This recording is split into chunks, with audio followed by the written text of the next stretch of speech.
biasanya kan ini hubungan antar antar team member sama manajer nih. Manajernya clueless gitu.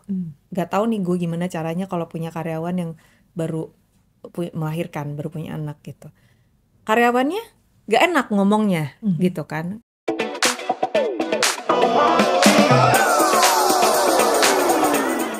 Halo, saya Devi Asmarani. Selamat datang di Kantor Dukung Perempuan, sebuah ruang di mana kita berdiskusi tentang perempuan dan dunia kerja dan mencoba mencari jawaban atas pertanyaan apa sih yang bisa dilakukan oleh perusahaan untuk bisa mencapai kesetaraan gender di tempat kerja. Podcast ini adalah produksi Magdalene.co, media online yang menawarkan berita dan opini dengan perspektif gender dan inklusif. Nah, di episode pertama ini sudah hadir bersama kita Kak Kristi Nelwan sebagai Head of Communications dan Chair of EDI Unilever Indonesia. Nanti biar Kak Kristi sendiri yang menjelaskan apa itu EDI ya. Tapi punya pengalaman sudah puluhan tahun katanya nih, benar nggak? Kalau puluhan tahun kesannya bentar lagi pensiun ya gitu. Ya lumayan lah. Kebanyakan di communications Kebanyakan ya. di communication sebetulnya. Tapi sekarang ini juga memegang EDI itu posisi yang sangat penting. Jadi untuk memastikan ada kesetaraan, keberagaman dan inklusi di Unilever Indonesia. Nah, kita akan ngobrolin tentang itu. Tapi sebelumnya mungkin aku kasih background sedikit ya. Kenapa sih kita ngomongin tentang kenapa kita ada podcast Kantor Dukung Perempuan ini? Karena sebenarnya kan kalau secara teori sebenarnya tuh nggak ada larangan atau hambatan yang yang legal gitulah untuk perempuan bekerja di Indonesia sebenarnya ya. Kalau dilihat kan sebenarnya semakin banyak perempuan yang bekerja. Tapi sebenarnya hambatan itu tetap ada dan itu sistemik juga, ya di dunia nyata dan akhirnya juga membuat perempuan misalnya tidak bisa mencapai posisi tertentu atau akhirnya harus banyak yang berhenti pada satu poin dalam kehidupan mereka gitu ya karena banyak hal gitu. Nah ini sebenarnya yang membuat kita memikirkan bagaimana sih apa sih sebenarnya praktek-praktek terbaik yang bisa dilakukan oleh perusahaan atau tempat kerja gitu ya. Nah, tapi kembali lagi tadi ke posisinya Mbak Kristi. Mungkin banyak orang yang nggak tahu apa sih itu ED&I ya, atau E, D, dan I. Mungkin boleh dijelasin sedikit apa itu? Equity, Diversity, and Inclusion. Orang kadang-kadang suka ketukar I-nya E-nya itu di depan equality ya. Tapi kan beberapa tahun belakangan ini kita lebih banyak ngomong soal equity karena equity itu lebih adil gitu ya. Istilahnya kalau equality itu kita kasih sepatu buat semua orang gitu. Semua orang di ruangan ini dapat sepatu. Kalau equity itu semua orang dapat sepatu sesuai dengan ukurannya masing-masing gitu. Jadi itu yang pertama yang perlu dijelasin mungkin buat teman-teman pendengar podcast ini biar mulai belajar gitu. Equity sama equality itu beda. Kita sekarang lebih banyak ngomongin equity, diversity and inclusion. Kayaknya sebenarnya secara harfiah kan kita paham lah itu apa ya. Tapi fungsinya sendiri kita punya board ED&I di Unilever Indonesia ini sendiri karena memang pengen ada suatu Pokja task force gitu ya yang terdiri dari banyak perwakilan dari masing-masing function, masing-masing division untuk memastikan nilai-nilai ED&I ini karena secara ya itu balik lagi di atas kertas tuh kita regulasinya udah jelas kalau di Unilever itu semuanya untuk mewujudkan menuju dunia yang lebih adil dan inklusif gitu kan salah satu dari pilar bisnis strategi kita. Nah, jadi secara kemudian turunannya itu apakah peraturannya, apakah fasilitasnya segala itu ada gitu, udah ada. Tapi penerapannya gimana gitu kan? Karena kan kalau ED&I itu seperti hal-hal lain juga diterapinnya yang penting sebetulnya, eksekusinya itu yang penting gitu kan sebetulnya. Dan setiap function itu pasti ada challenge yang berbeda-beda, setiap level juga mungkin ada challenge yang berbeda-beda. Dan kalau kita nggak punya board atau pokja yang benar-benar secara rutin ngeliatin nih kita punya target kan, kita punya 3 pilar, kita punya target-targetnya dan kita pastiin kita progres menuju target-target tersebut gitu. Kalau nggak ada pokjanya, nggak ada targetnya, nanti agak penerapannya mungkin hilang arah sedikit gitu ya. Jadi makanya ada ED&I board di sini, dan saya dari sejak saya masuk Unilever, saya udah bergabung di dalam board ini. Kemudian akhirnya tahun lalu dipercaya untuk jadi chairnya gitu, jadi kayak koordinatornya lah ya gitu, untuk memastikan ED&I di dalam perusahaan ini berjalan dengan lancar gitu. Jadi sebenarnya ini benar-benar sangat yang penting boardnya bukan hanya akunya gitu, karena ini perwakilan dari semua function yang tahu gitu target kita mau kemana, challenge kita sekarang ada di mana, dan challenge-nya apa menuju ke si target itu gitu. Jadi apakah mungkin buat tim di lapangan sama buat tim di kantor challenge-nya beda. Buat tim yang masih muda sama tim yang udah usia tertentu, terutama kalau kita bicara gender ya, itu challenge-nya beda. Challenge buat karyawan laki-laki sama karyawan perempuan juga beda gitu. Jadi ini yang kita coba jembatani dalam peran kita sebagai ED&I board di dalam function masing-masing gitu. Itu berarti kan sudah ada apa ya, kayak blueprintnya gitu ya. Ya, Jadi ada. ada monitoringnya apa segala macam ya. Ada. Tapi aku curious nih, kenapa sih Kak Christy tertarik dengan ini gitu? Apakah memang dulu pernah mempelajari ini? Karena sebenarnya ED&I ini sesuatu yang lumayan baru ya, terutama di dalam linggo kita tuh lumayan baru lah, di media juga baru mengenal ini gitu. Tapi makanya mungkin orangnya dari berbagai function di dalam companies gitu. Tapi secara pribadi apa ada sesuatu yang membuat Kak Christy tertarik? Personally ya karena perempuan bekerja.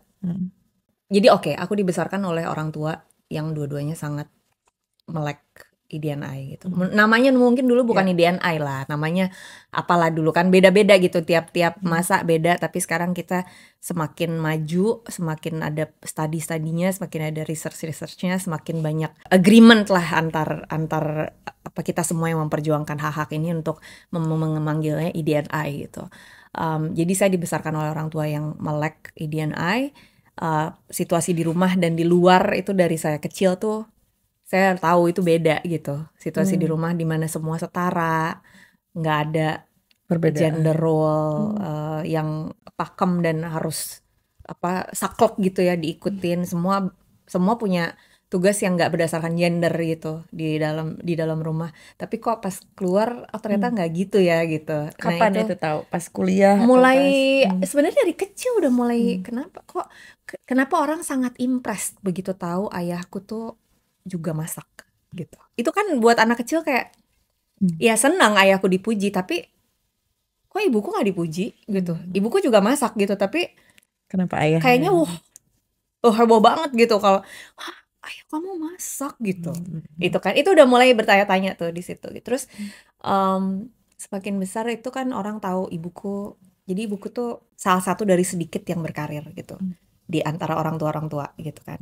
Orang tua dan berkarirnya tuh dia pegawai negeri, ibu pegawai negeri, sibuk banget gitu. Jadi kayak nggak terlalu sering muncul biasanya, dan gantian sama ayahku. Sementara yang lain ibunya terus gitu. Itu juga menjadi sorotan gitu kan. Christy yang datang nggak selalu ibunya ya gitu, kadang-kadang ayahnya gitu. Dan kita sebagai anak kecil bisa mendeteksi lah tonality-nya. Yang dianggap It's aneh frowned gitu ya. upon gitu kan gitu. Kenapa ya gitu. Padahal sebetulnya apakah aku merasa neglected? Enggak juga gitu. Karena mereka partneran gitu, berdua gitu. Cuma itulah kita mulai ngelihat gapnya gitu.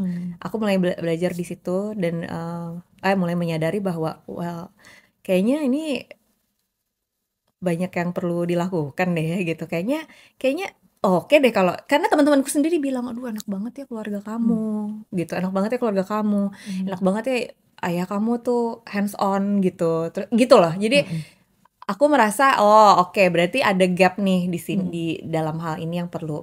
Kemudian ya secara natural aja jadi belajar otodidak sebenarnya, terus kemudian jadi baca-baca buku, jadi kebetulan kemudian jadi sangat invested aja karena aku melihat challenge yang ibuku alami, challenge yang ayahku alami gitu ya. Jadi nggak cuma perempuannya ya cowoknya juga gitu. Kayak kenapa? Ya itu niatannya apa, dilihatnya apa gitu kan. Karena di luar belum terbiasa gitu. Ini dulu, dan by the way aku kan udah 40 something ya. Jadi ini kita bicara kayak 30 tahun yang lalu gitu. Jadi sekarang alhamdulillah sih kalau kita ngelihat situasi sekarang apalagi di kota-kota besar gitu mulai udah beda banget sama dulu waktu aku kecil gitu. Cuma that being said masih banyak yang harus dilakukan gitu.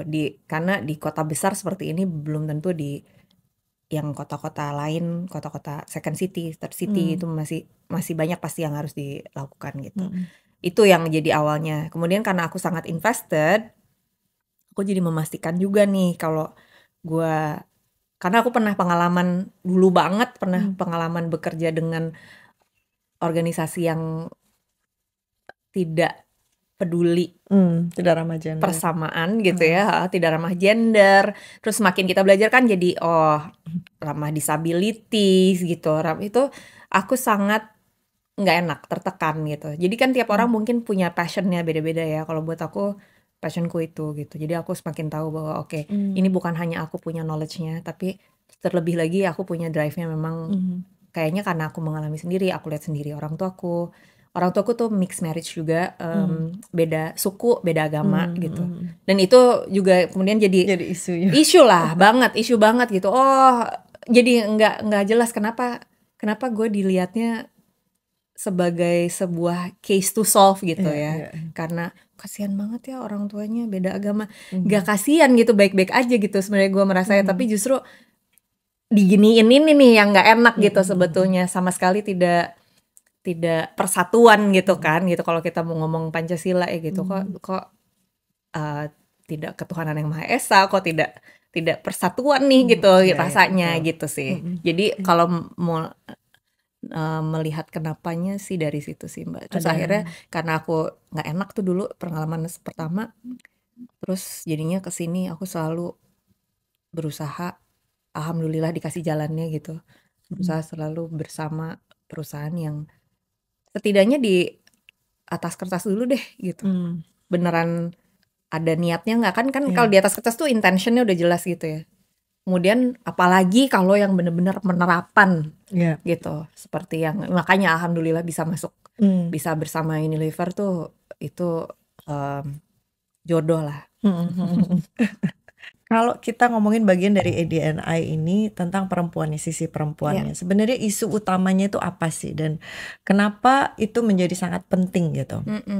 Mungkin ya isu utama, semua isunya utama.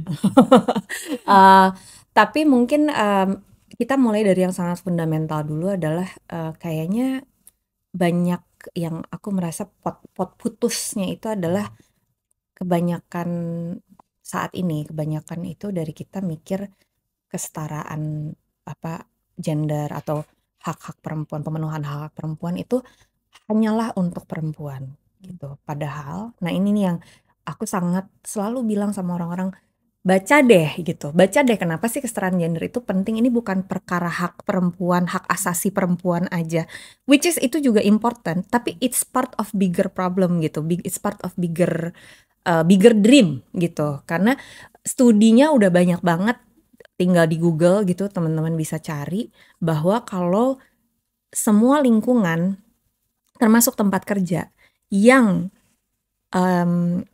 gender wise, gender kita kenal lagi bicara laki-laki perempuan, itu setara, hak-haknya sama, kewajibannya juga sama, itu akan memberikan hasil yang lebih baik gitu. Jadi kalau tujuannya apa? Dan ini organisasi bukan hanya bisnis gitu. Kalau bisnis mungkin for profit, kalau organisasi mungkin non profit. Apapun itu, sampai ke tujuannya itu lebih cepat kalau semuanya sama gitu. Kenapa? Karena pada dasarnya dunia sekarang kalau kita lihat populasi 50-50 kan, perempuan laki-laki 50-50 gitu. Jadi kemudian pada saat kita sebagai perusahaan, sebagai bisnis itu mau serve konsumen kita sebenarnya 50-50 gitu. Jadi kalau kita yang di dalamnya itu nggak 50-50, dan 50-50 itu bukan hanya dari segi numbers gitu, tapi sumbangsihnya, kontribusinya, itu berarti nggak balance dong gitu. Ada untapped marketnya kan di situ gitu.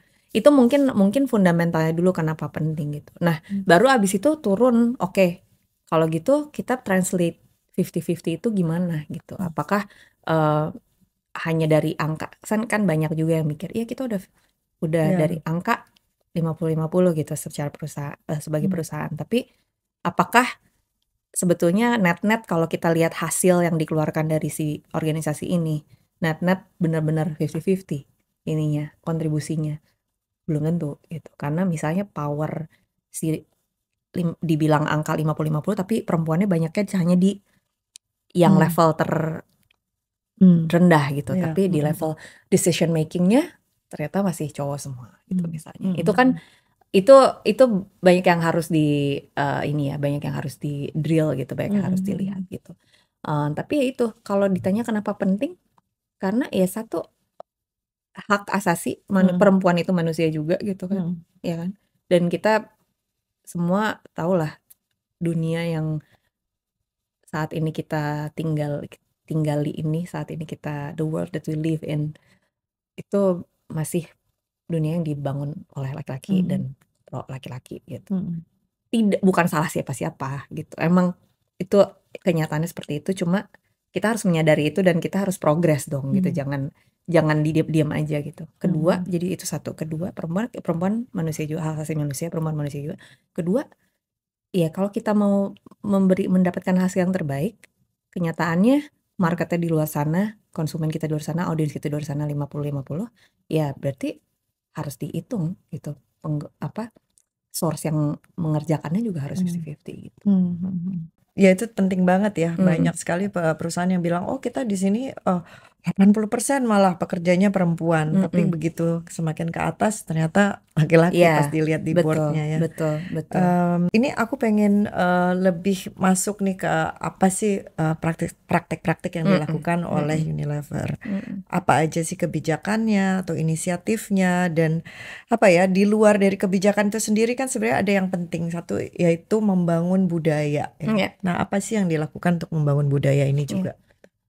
Oke, jadi balik lagi kan tadi, karena dunia yang kita tinggali ini banyak masih pro-nya kepada gender tertentu gitu.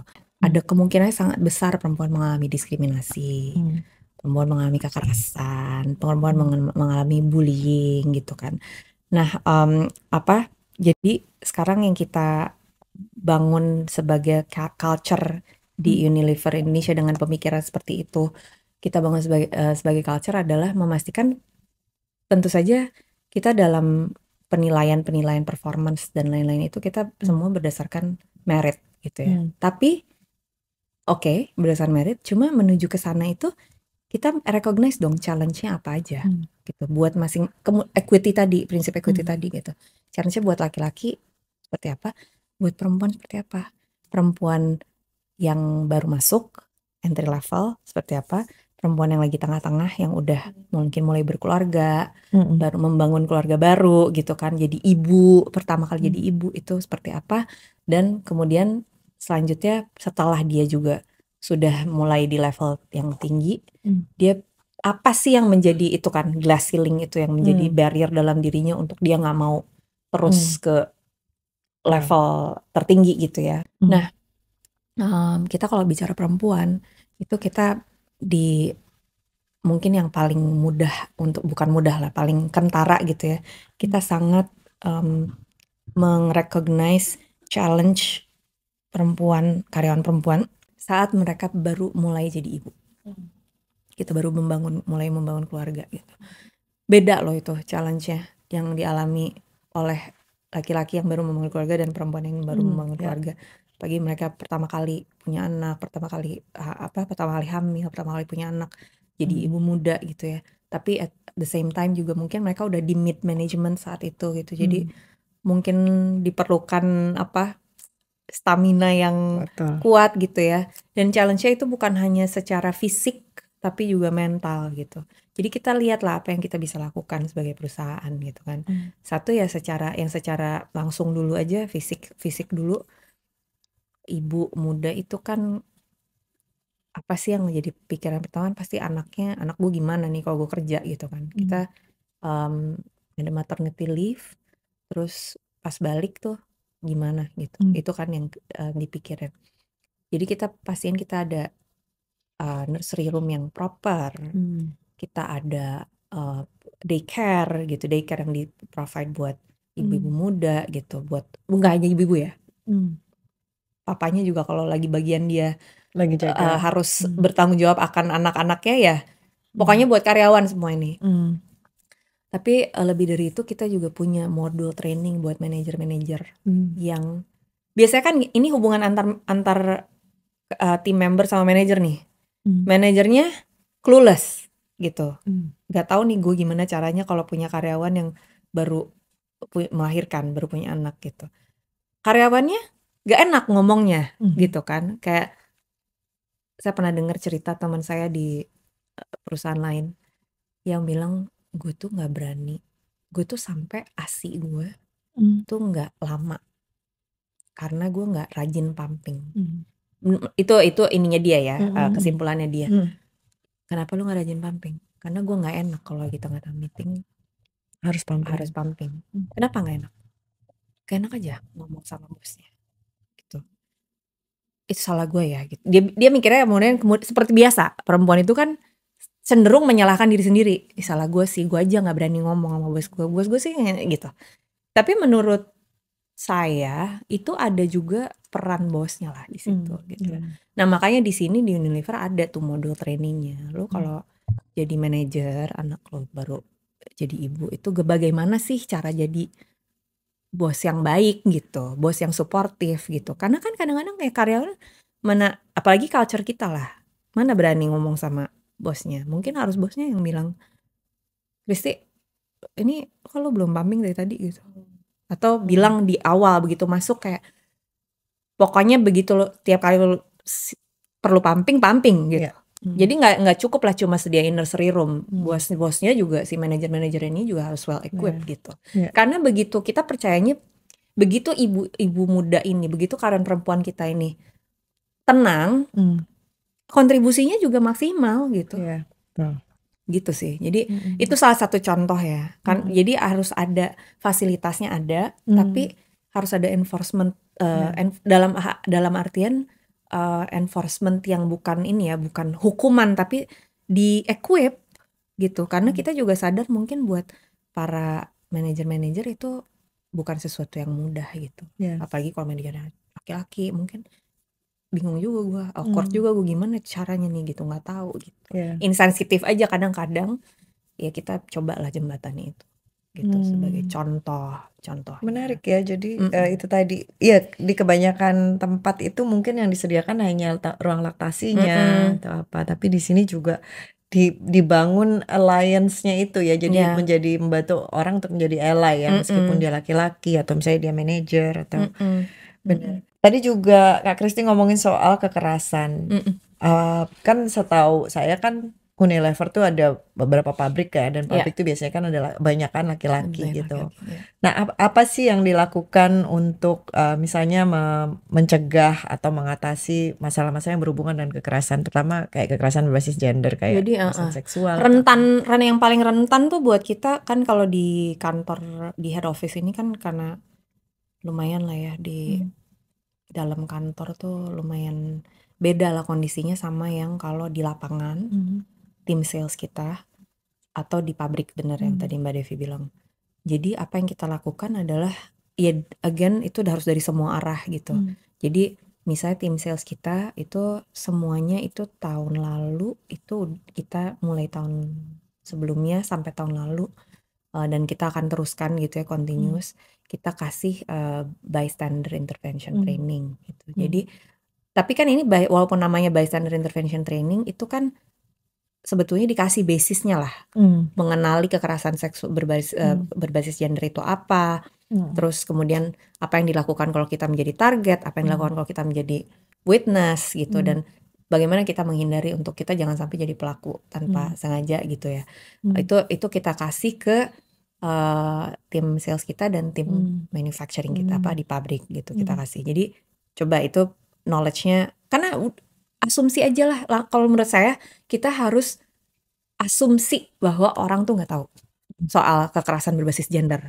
Selalu asumsi itu karena emang kenyataannya masih sangat low awareness-nya. Jadi kasih dulu pengetahuannya, tapi juga syukur alhamdulillahnya ya itu tadi secara peraturan kita udah ada kan. Jadi itu peraturan juga harus dikomunikasikan tiap saat. Kemudian enforcement, penerapan dan ya kalau ada pelanggaran harus ada sanksi, hukuman, ada sanksi gitu. Ini yang menjadi ini kalau kasus-kasus kekerasan, dugaan kekerasan seksual atau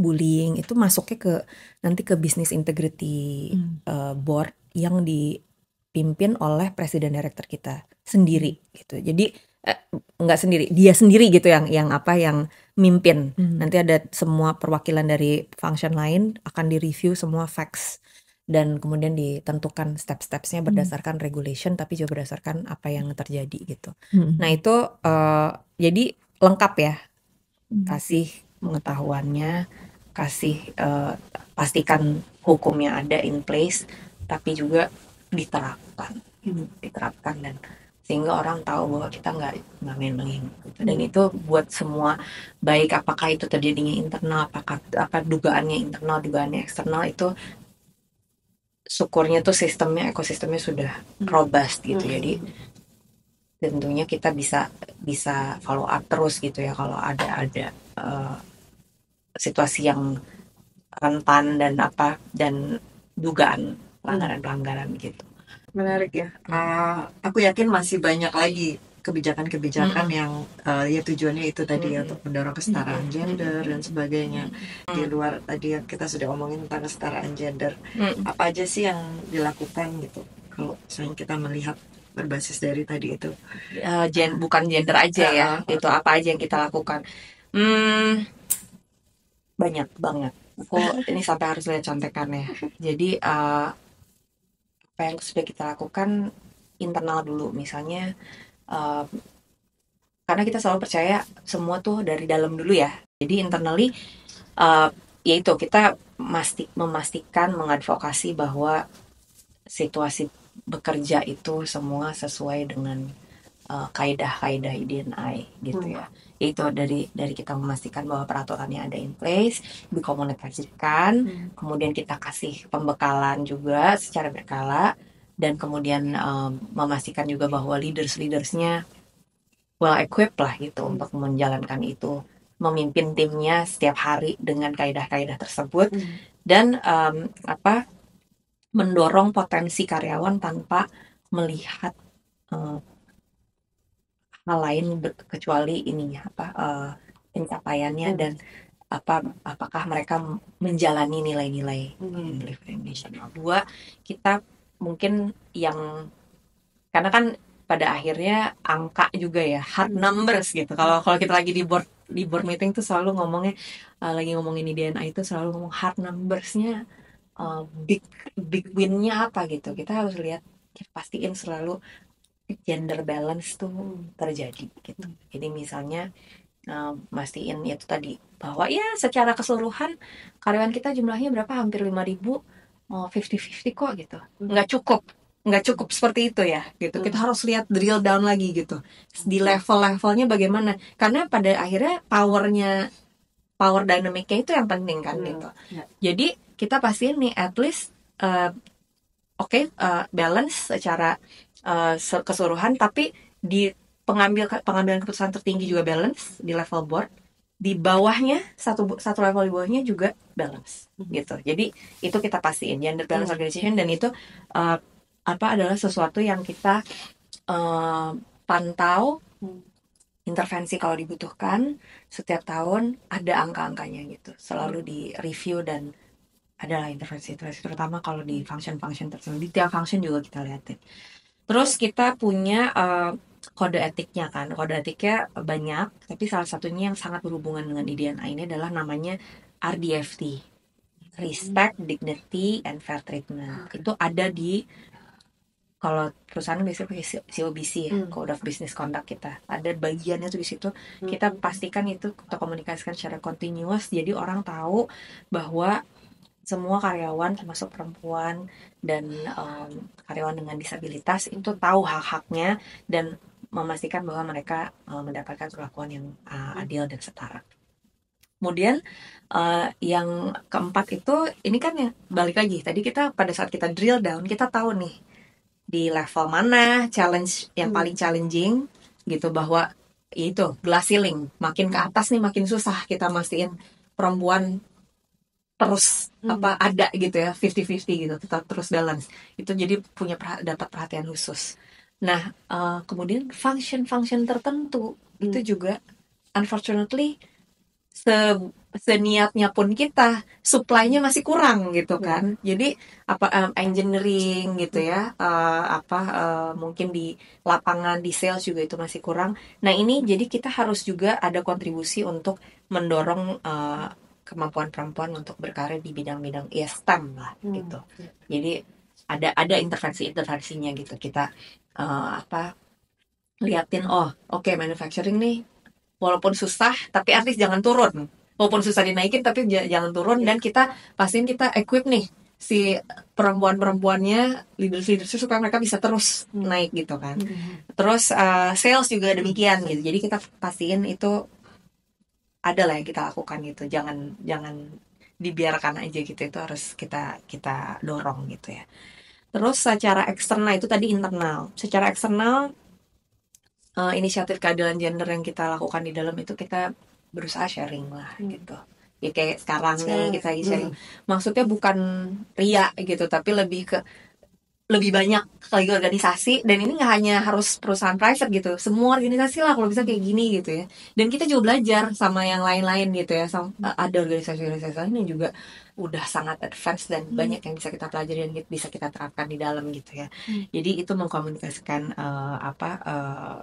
keadilan gender, inisiatif keadilan gender dalam perusahaan, dan juga terutama sekali kita suka mendorong banget perempuan-perempuan leaders untuk banyak lah give back lah, ngomong give back, terus aktif di organisasi-organisasi di luar untuk build female leaders di luaran juga gitu, untuk nunjukin bahwa bisa loh gitu, terus sharing gimana sih caranya gitu di Unilever Indonesia gitu. Nah yang kedua, kita juga mensosialisasikan berbagai macam program buat komunitas-komunitas pemberdayaan perempuan dan kegiatan pendampingan gitu. Jadi kita lakukan itu, kita dukung, kita cari nih partner-partner yang sama visinya gitu, terus kita lihatlah gimana caranya kita bisa dukung, saling mendukung gitu. Terus program-program yang kampanye-kampanye keadilan gender atau untuk people with disabilities yang kita jalankan baik secara corporate maupun brand juga jalan terus gitu. Itu yang berikutnya. Dan yang terakhir adalah kita dorong banget di bisnis lah, terutama di private sector, kita aktif untuk menyuarakan pentingnya itu tadi, kenapa sih perempuan itu, sumbangan perempuan itu di dunia bisnis itu penting, karena akan memajukan bisnis itu sendiri gitu, akan memajukan ekonomi, akhirnya ekonomi negara. Kalau waktu kemarin kita terlibat di B20 waktu lagi presidensi Indonesia itu kan, saat itu Unilever Indonesia jadi chairnya untuk Women in Business Action Council kan, banyak sekali kita bicara soal itu, fundamentalnya kenapa harus gender balance gitu, karena ini ada datanya gitu, bahwa GDP dunia, GDP negara itu bisa naik begitu gender balance di dalam bisnis itu terjadi gitu. Jadi pada saat kita tidak meng-approach itu, ya itu sama aja membuang-buang opportunity gitu yang sebetulnya sangat besar gitu. Jadi itu yang kita lakukan secara eksternal. Terus untuk karyawan kita juga kita kasih kebebasan untuk mengatur flexibility waktu kerjanya ya gitu. Jadi nggak ada tuh harus tap in waktu tertentu, tap out waktu tertentu gitu. Jadi kita percaya semua employee kita tuh punya tahu sendiri perannya masing-masing, tahu cara meng-achieve targetnya masing-masing. Tapi juga kita tahu mereka punya hidupnya challenge-nya sendiri-sendiri, jadi diatur lah gitu. Jadi kita working flexible di Unilever Indonesia tuh sudah sebelum pandemi tuh kita udah seperti itu gitu. Terus kita cuti melahirkan kita 4 bulan ya kalau di Unilever Indonesia. Terus bukan hanya ada cuti maternity leave, tapi juga ada buat paternity leave juga. Masih jarang itu Iya, betul. Dan ini bahkan ya buat kita juga kadang-kadang untuk vulnerable ya, untuk be vulnerable, menerapkan paternity leave ini juga butuh sebuah dorongan lah di dalam gitu, karena mungkin ya bukan sesuatu yang familiar juga buat bapak barunya sendiri aja juga. Terus gue ngapain nih 4 minggu? Ya bukan liburan ya gitu, lo bantuin istri lo gitu. Itu kan untungnya so far tidak terdeteksi hal-hal seperti itu. Cuma kayak konsep paternity leave tuh mereka kadang-kadang ya kita masih harus ada diskusinya juga. Menarik nih kita ngomongin soal paternity leave dan tadi ya ngomongin soal apa sih, gimana sih supaya orang-orang tahu bahwa ketika ada kesetaraan gender di tempat kerja itu juga membawa membawa dampak-dampak positif pada bisnis, pada ekonomi sebuah negara, bahkan ya GDP sebuah negara.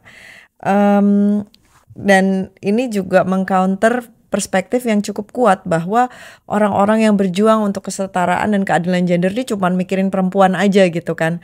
Nanti semua hak-hak kita diambil dong gitu kan. Toh perempuan juga udah bisa kerja, toh perempuan bisa sekolah dan sebagainya. Sebenarnya apa sih yang misalnya dilakukan oleh Unilever? Ada nggak sih apakah itu intervensi atau sebuah cara tertentu atau strategi tertentu gitu untuk menyuarakan bahwa ini nih kepentingan semua gitu loh, bukan hanya gender tertentu, bukan hanya perempuan aja gitu.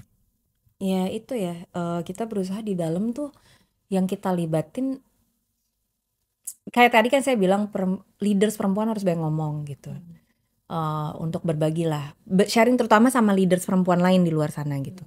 Tapi apakah itu berarti laki-laki, karena laki-laki tidak dilibatkan? Oh, justru sangat dilibatkan. HR director kita ini kan kalau IDNA ini sangat ini rapat dengan HR ya. HR director kita tuh laki-laki loh. Gitu. Dan kita jadi secara fundamental pada saat kita diskusikan IDNI atau kesetaraan untuk kesetaraan gender gitu, kita selalu utamakan juga message bahwa itu kan tadi menguntungkan semua. 2, ini kita membutuhkan laki-laki tuh memainkan peran penting loh di sini gitu. Laki-laki memainkan peran penting. Jadi misalnya pada saat kita mau diskusikan, mau undang pembicara misalnya untuk ngomongin kenapa kesetaraan gender itu penting, kita nggak hanya melihat pembicara perempuan gitu, tapi pembicara laki-laki juga gitu kan. Terus mindset bahwa ini adalah kompetisi antar gender, itu kita acknowledge. Pertama kita harus acknowledge dulu itu. Acknowledge bahwa itu ada, acknowledge bahwa itu ada, 2 acknowledge bahwa itu tidak membantu siapapun gitu ya. Mindset bahwa ini kompetisi antar gender. Ini tuh kolaborasi semua gender untuk satu tujuan gitu, untuk ya apapun itulah tujuan organisasinya gitu kan. Nah itu ya mindset yang harus ditanamkan dan kita usahakan ada dalam diskusi di dalam perusahaan gitu. Nah, apakah gimana sih caranya kita making everyone on board gitu? Iya, bringing everyone on board gitu. Itu ya leaders yang jelas. Nah, masalahnya gini ya. Di Unilever tuh karena kita udah terbiasa banget kayak gini. Kadang-kadang kita pikir di dunia tuh semua kayak gini gitu kan. Kayak dulu waktu kecil ya. Iya gitu, kayak ternyata enggak ya gitu. Nah itu jadi secara proaktif kita mengingatkan juga gitu leader-leader itu untuk membawa message ini ke timnya ya gitu.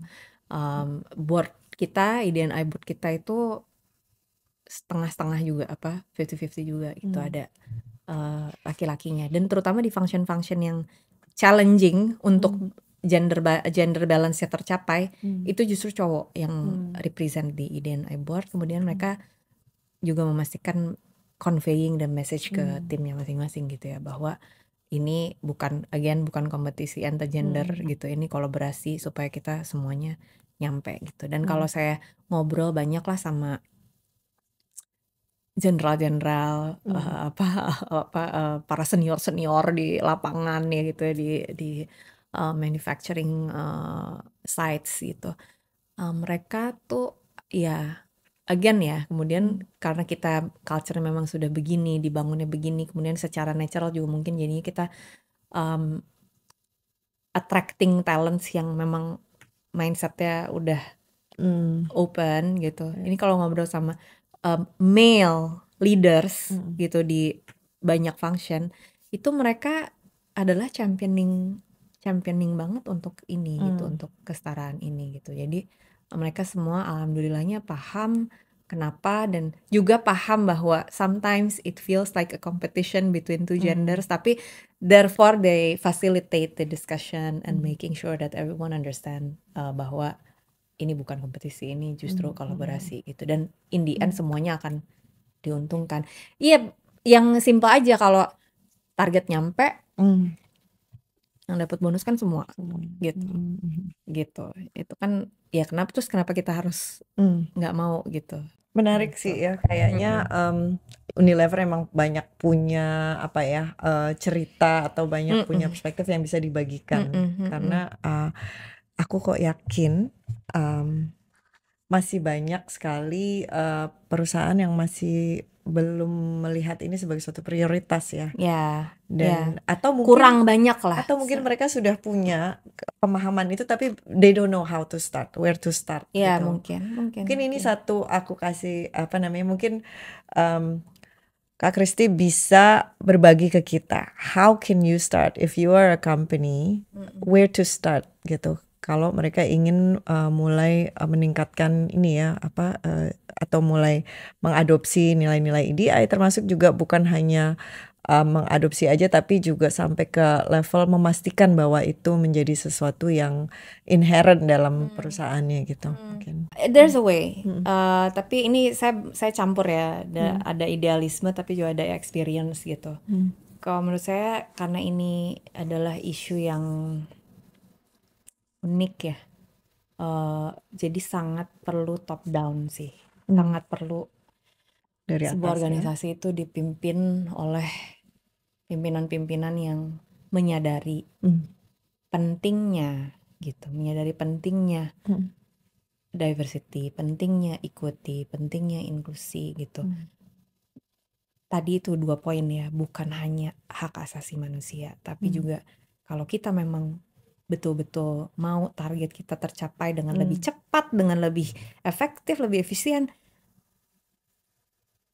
balance in anything gitu, inclusion, diversity gitu, semua tuh harus, itu akan, jadi harus dipahami dulu nih sama leaders-leadersnya, kemudian baru turun. Itu the most important I think. Tapi apakah kemudian pendengar podcast ini nanti mikir, tapi kan gue bukan direktur gitu, gue bukan pemimpin.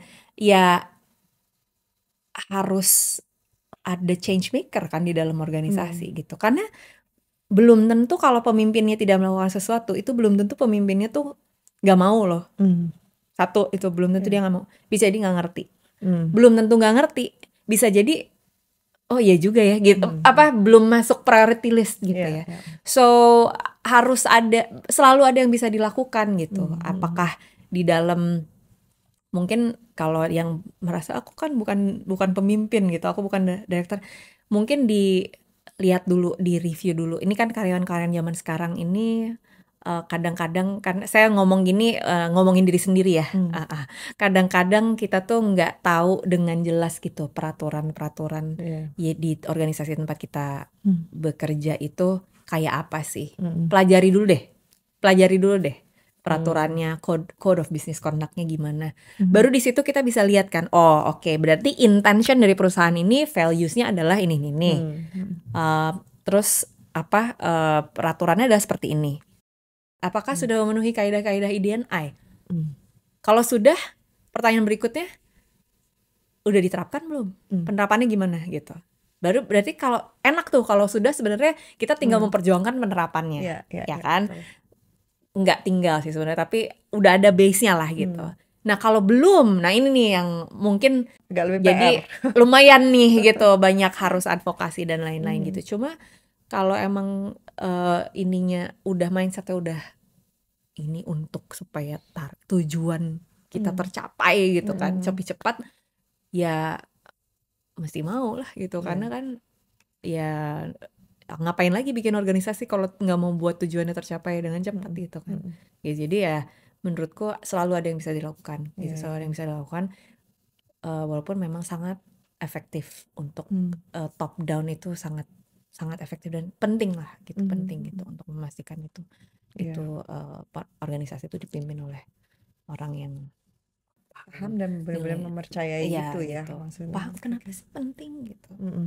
Paham nilai-nilai IDNI gitu. Kenapa penting, paham dan mau kemudian menerapkan gitu. Karena the moment nggak paham, dan lebih parahnya lagi paham tapi nggak percaya, itu susah ya gitu, susah. Tapi ya udah gitu bisa kayak saya juga kan, sebetulnya selalu lihatlah kita ada di dalam organisasi yang seperti apa gitu, dan memilih kayak Mbak Devi kan, aku bikin aja Magdalene gitu kan, ya maksudnya there's always something we can do gitu kan gitu, and langkah-langkah seperti yang Mbak Devi dan tim lakukan ini juga sangat penting gitu untuk mengedukasi orang-orang gitu, karena ya pada akhirnya perempuan manusia juga, dan kita sebagai organisasi kita mau mencapai tujuan bareng-bareng gitu. Jadi kombinasi dari dua itu masa sih nggak bisa nggak mau dan nggak tertarik untuk dan sekarang juga ada keharusan kayak apalagi kayak perusahaan publicly listed yang harus buat sustainability report dan sebagainya. Jadi ada tekanan-tekanan eksternal juga yang membuat mau nggak mau lu harus get on board lah, kalau nggak akan tertinggal. Dan jangan jadi bystander ya. Jangan jadi bystander sebagai individu ataupun sebagai institusi sih. Gitu, karena aduh nggak zaman sih sekarang gitu. Jadi buat yang dengerin podcast ini ya itu tadi, pastiin kita ada di mana. Ya kan, kalau kita ada di mana di negara, kita punya Pancasila. Jadi kewajiban kita sebagai individu, kalau nilai-nilai Pancasila ini tidak diterapkan dengan baik, kita harus speak up lah. Speak up dong gitu. Speak up dan jangan menormalisasi lah gitu. Itu satu. Kedua, kalau kita ada di organisasi yang udah ada IDNI values-nya, terus itu tidak diterapkan dengan baik, speak up lah gitu. Kalau belum ada IDNI values-nya, at least masa sih lo bikin perusahaan di Indonesia nggak ada nilai-nilai Pancasilanya gitu. Itu kan lo berhak speak up dong gitu. Speak up dan kita harus revisi nih, nggak bisa gitu. Do something gitu. Mudah-mudahan bisa terinspirasi ya. Iya, mudah-mudahan. Ya, jalan panjang lah, Mbak Devi pasti lebih tahu dari aku. Jalan panjang, tapi kita usahakan lah.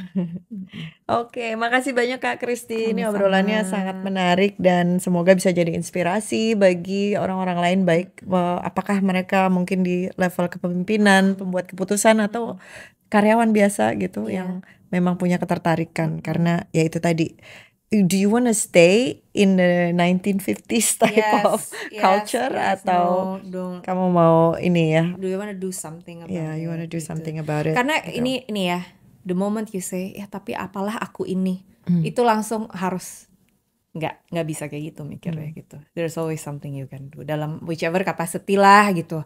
Jadi sebagai orang komunikasi ya gue komunikasiin aja lah nih semua yang hal-hal baik gitu. Sebagai media person ya bikin lah media yang selalu ada kan, selalu ada yang bisa dilakukan. Oke, thank you. Terima kasih banyak. Sama-sama. Thank you for having me. Iya. Teman-teman, itu tadi obrolan kita bersama Christy Nelwan sebagai Head of Communications dan Chair of ED&I Unilever Indonesia. Saya Devi Asmarani, sampai jumpa lagi di Kantor Dukung Perempuan episode berikutnya. Bye-bye.